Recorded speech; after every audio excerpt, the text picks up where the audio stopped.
Hello mga loves! Nandito pala ako ngayon sa gym mga loves kasi mag-gym ako ng 5 minutes.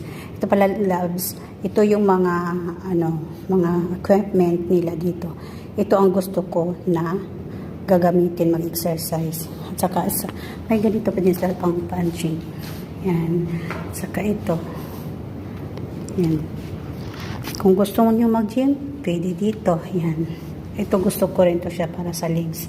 Then, ito magbubuhat tayo ng barrel like this. May 5, may 7.5, 10, at saka 15. So, ang makaya ko lang dito ay ang 5. Kunin ko itong 5. Oh, easy lang siya. Gaan lang siya kay 5 lang. 5 lang ang makaya ko ngayon. Bye muna mga loves kasi mag-exercise ako kahit 10 minutes or 5 minutes.